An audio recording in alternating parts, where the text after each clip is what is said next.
Sana hindi nanonood yung endocrinologist ko, no? So good. Hindi matamis. Sasamahan ako ni Annalyn Baro para paikutin ang crab sa ruleta at magluto ng putahe gamit ang ingredients na paborito niya. Kasi challenge ka ba siya? Oo, napapaisip ako eh. At si Kutsi, mukhang naka-in character pa rin sa kanyang back-to-back food trip ngayong gabi. So, iinumin ba lahat o magbumumot? Anong gagawin? Just a little. Farm to Table, Sunday 7:15 p.m. on GTV.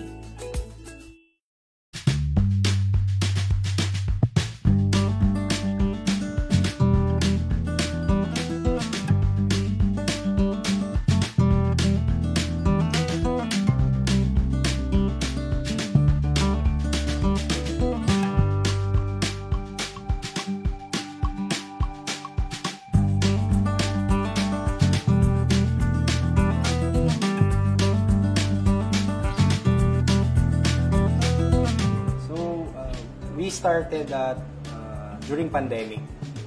Ma'am Ana started with a budget of 6,000 only. So yun po yung starting niya po. Then nag-pursue po siya na makilala pa po si Bat First kasi during pandemic po sir, di ba, parang kanya-kanya po tayong business noon. So doon po nag-ano si Ma'am Ana na mag-start po ng coffee business. Naming Bat First po. Then,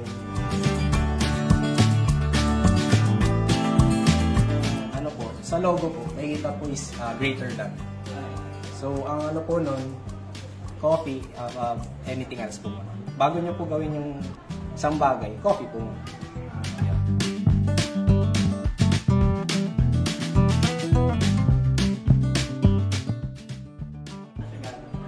Bali, nag-explore na po siya, tapos naging na po, as the company grows, syempre nag-excel po tayo sa needs po ng customer.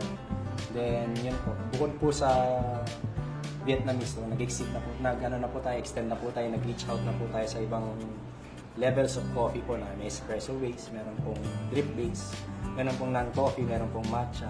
Then, as time goes by po, na nagkakaroon na po tayo ng ibang series pa po, like for seasonal po siya, like for example po, during summer meron po tayong summer drinks po, then sa holiday season po, then ito po, yung this February po is yung Cupid's po.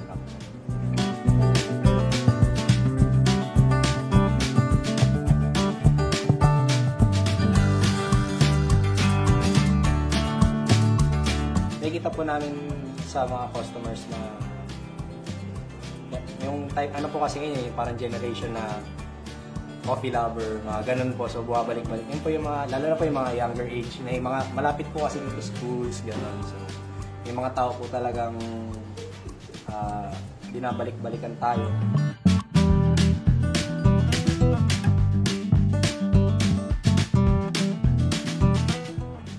Good coffee doesn't have to be expensive. Yan po ang mantra po namin. So, marami po nagugulat, gaya po ng mga pumunta po dito, yung mga first-timers po, nagugulat po na wala mura ng coffee, no? Na ganyan yung price, yung ganyan po. So, ang sinasabi po namin, yun po, mura po siya at quality po talaga siya. Hindi po siya ganun kamahal like other coffee shops po dyan. So, yun po yung po namin na good coffee doesn't have to be expensive. Yan po ang namin sa mga customers po.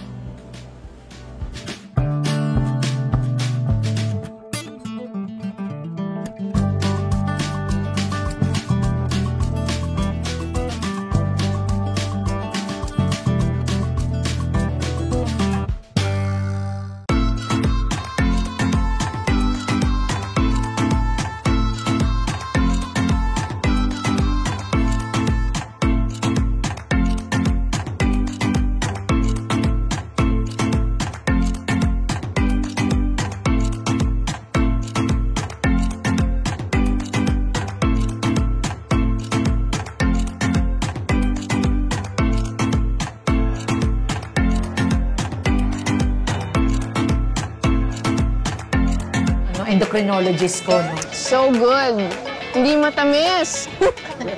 Dalawang kapuso comedians, sasalang sa magkaiba at kwelang farm-to-table experience. Sasamahan ako ni Annalyn Baro sa mutya ng Pasig Mega Market para paikutin ang crab sa ruleta at magluto ng putahe gamit ang ingredients na paborito niya. Ayan na! Sana fish! Nasa-challenge ka ba siya? Oh, napapaisip ako eh. Gusto kong magbigay ng something unique. Grabe, if I can rate my overall experience, it would be 10 out of 10. At si Kutsi ng Kapuso Afternoon Prime Soap ng Mami Dearest, Hoy, BFF na tayo ha. mukhang naka-in character pa rin sa kanyang back-to-back food trip ngayong gabi. So next week ko pa iinumin yan. So iinumin ba lahat o magbumumog? Ano gagawin? Just a little, para lang A little. Gano'n yung a little?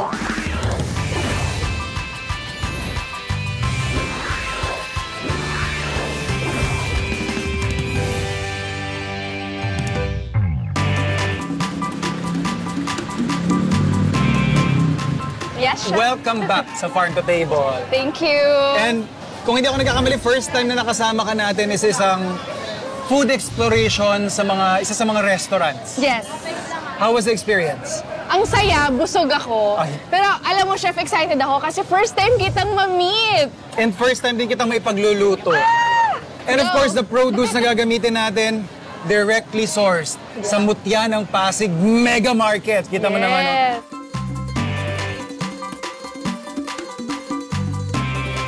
Ito yung ating wrap sa ruleta, Annalena.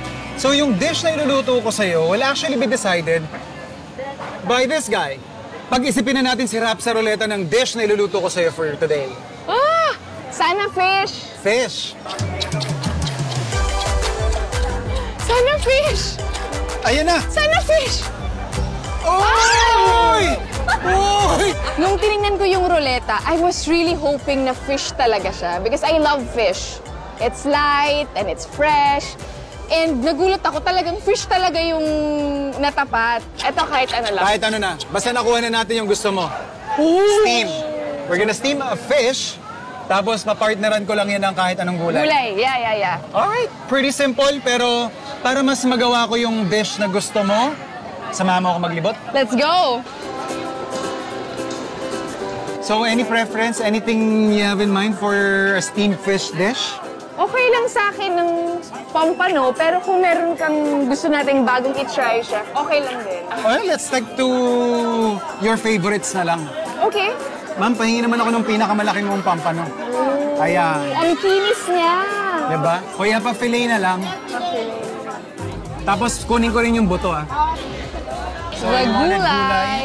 Nasa-challenge ka ba siya? Oh, napapaisip ako eh. Gusto kong magbigay ng something unique. Ate, may malalaki kang dahon ng mustasa. Mustasa. Kumakain ka ba nun? Yan Mustard. ba yun? Ah, Yung okay. medyo peppery yung flavor niya. Okay. So, we'll take miso. Mahirap ba, chef, pag may okra? Let's go! Let's go! Favorite ko yan. Super. Iron fiber. Yes. Naipingin na lang po ako ng pulang-pulang kamatis.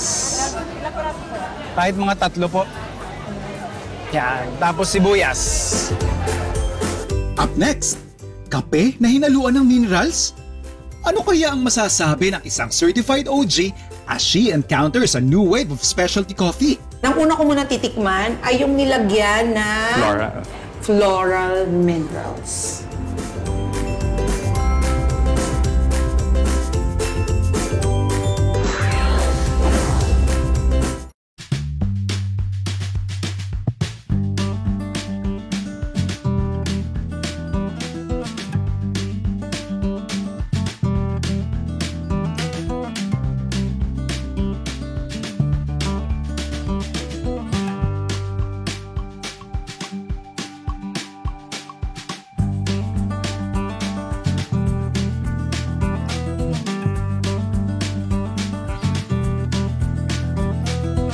Actually, that time, pampaanto ko na uso ata that time yung mukbang videos.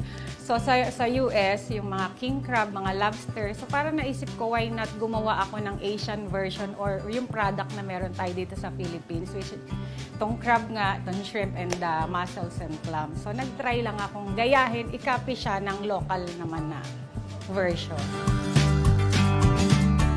Every weekend, para naging ano ko na ang iyahain ko sa family ko is Friday to Sunday is seafoods talaga. Tapos seafood lover din yung mga anak ko plus us. So yun yung sabi ko, why not Parang ang akin kasing thinking ko, pag gusto mo yung ginagawa mo, parang mas madideliver mo siya ng masarap and maayos.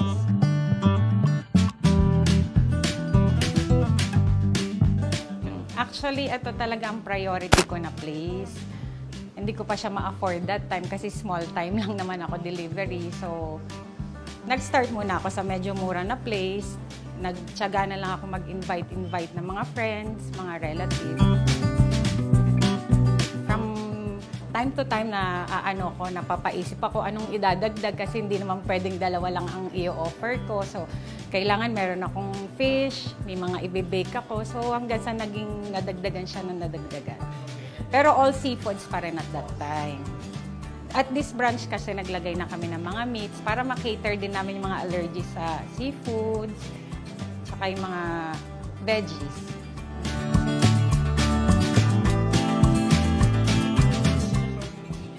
So ang strategy po namin up to now is everyday fresh i-deliver sa amin ng stocks. Like yung crabs is live po siya everyday. So everyday, na-stop po ang operation namin once maubos na po yung stocks namin. So kaya kailangan po namin lawakan yung menu para may offer pa po kaming iba.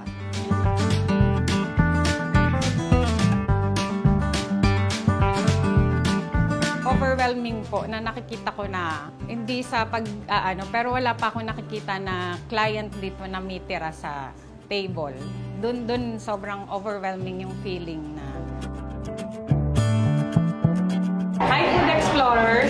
I would like to invite you here at Ocean Cravings Manila. We are located here at 195 Tomas Morato. Our Instagram and FB account is Ocean Cravings Morato.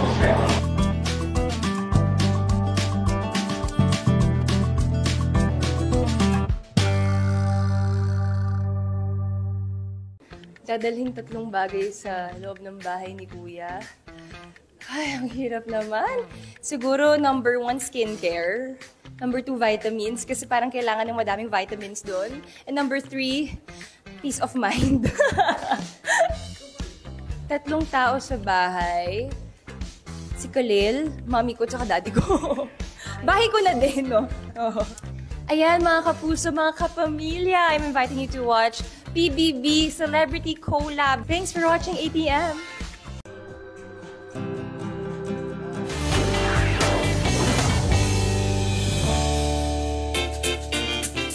There's a new wave of specialty coffee in Quezon City.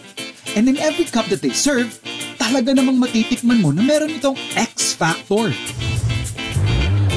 Well, technically, X-Wave is a new generation of specialty coffee or new wave of coffee where innovate the coffee into the next level. Of course, we serve specialty coffee quality like graded coffees from SEA. Then, as well as we innovate ideas, we do more of latte art, we do more of pour-overs, and then we specialize brewing and we specialize doing latte art as well. Our specialty coffees came from different countries. At this moment, we have from Latvia, Amsterdam, Vietnam, and then Brussels.